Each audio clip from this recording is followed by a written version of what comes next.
This kapitel, the commentaries explain, is referring to the time of exile, and it goes on to elaborate that in the situation of exile, the people, they deny God's supervision, and God says that no one is seeking him, and it finishes off by saying that the people who sin will be punished, and it ends off with hope that God is going to provide us with salvation at the right time. And now, if we look closely at this kapitel, we'll see that it's very similar to kapitel Yudalit, chapter 14 in Tehillim. And the commentaries explain that the difference is that the exile of kapitel Yudalit is referring to after the first Beis Hamikdash, those 70 years till the second Beis Hamikdash was built. And the salvation is the second Beis Hamikdash.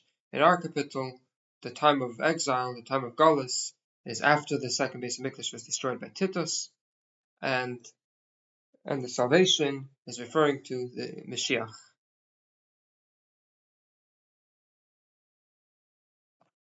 So it starts off for the conductor, al machlas. Machlas refers to a certain type of musical instrument.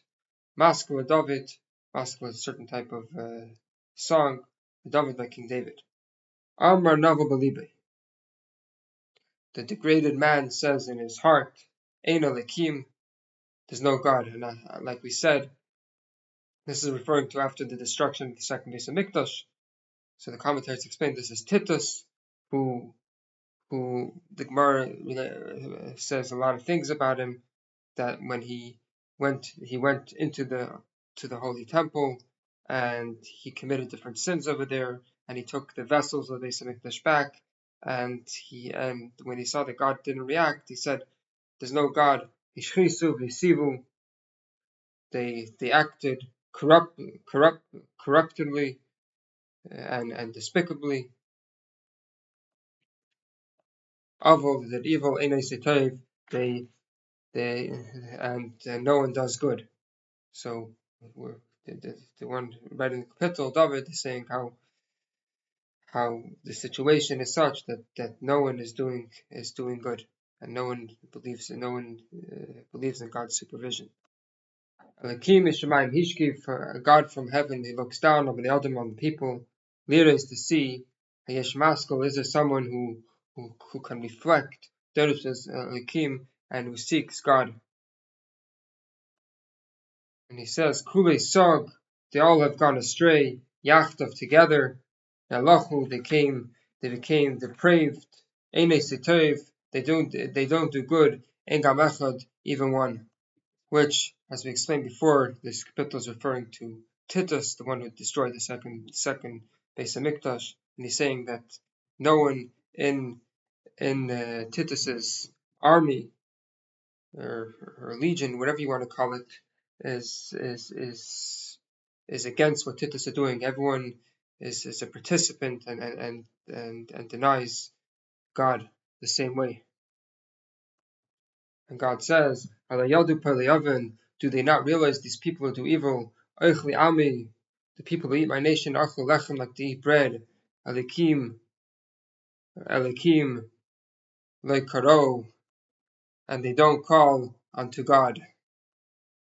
Sham pachadu fachad, they are going to be stricken with terror. Loya fachad, a terror that never was. Elikim pizar atzmes choinoch, for God is going to scatter the bones that have camped against you. Havishaisa,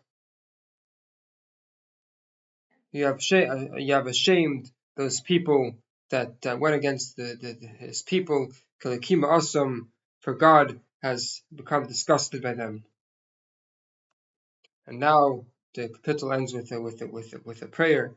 Miyitain, who would give Mitzion from Zion, Shekam Yeshua Yisrael, the salvation of Israel, Beshuva Lakim, when God will return, Shavus Amay, the captivity of his nation. At that point, Yaakov, Jacob will be happy, Yismach Yisrael, and Israel will rejoice.